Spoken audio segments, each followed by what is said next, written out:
It's a mortal sin to do it. Like, it's a mortal sin to have sex outside of marriage. And I don't know how many people actually know that. We have right and wrong, like, encoded in our DNA. That's how there's something called the age of reason that hits us about 7 to 10, maybe. It can hit people a little bit later, a little bit earlier, but it's about the same time that we all kind of start to understand, like, something is right, something's wrong, I shouldn't do that, or I'm going to do it anyway, even though I know I'm probably going to get in trouble. I want to point out that God doesn't put these rules in place to imprison you.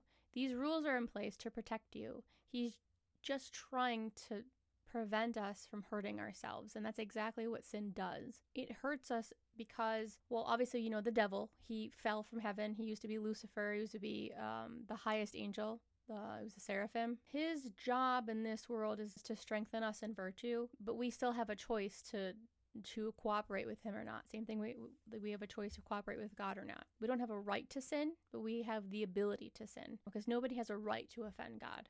So you have a right to do what is right, and that is it. These sins bind us to actual demons. They form attachments to demons. And when we sin, it opens up doors, like literal doors and portals to hell, into this world. We're allowed to come up because of our sin to tempt us.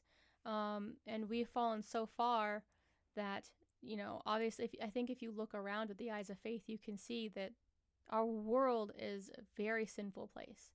Well, there are good people in the world who strive to stay away from sin, but it's very hard to come across those people. The thing is, though, is that we can actually get rid of demons by going to confession. We don't have to have this relation. It's an abusive relationship with them, too. They'll do whatever they can to trick you, and they'll make you think it was your idea. Like, they can affect your faculties, your lower faculties, so like your body parts and your emotions.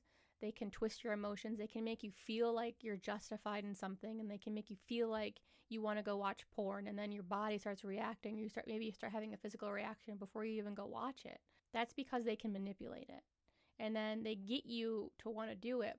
But it's kind of like when you go get drunk. The effect of it is blocked from your imagination typically, so that you'll go do it because it's sinful. Anything that gives you like an electric surge, typically, I would say that rush, that adrenaline rush.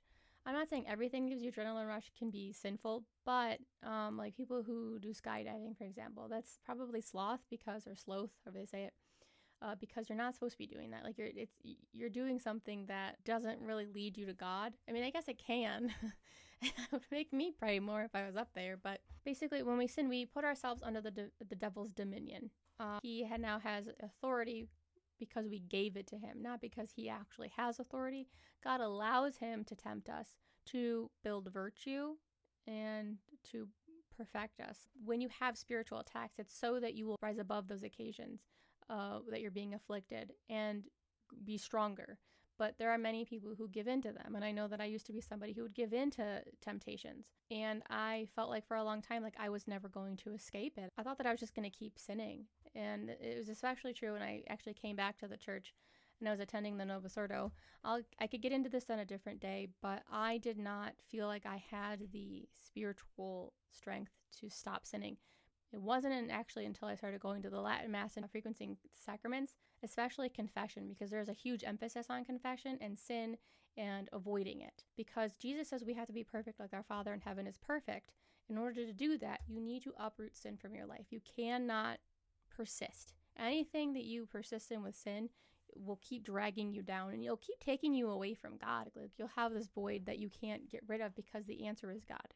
And people can say, well, Jesus died and he paid it all. He died and redeemed us so that we could be united with him in heaven and in this life, and so that we could receive him in the Eucharist, and so that we could have our sins forgiven. But he did not take away the punishment that we will incur due to our own fault. We still have to make amends for the things that we do in this life. It's like when you break a window, you have to make atonement for breaking that window. You go to your neighbor, your parents go to your neighbor and say, my kid broke your window, I'm sorry. The neighbor could say, it's okay, it's not a big deal, I meant to replace that window anyway.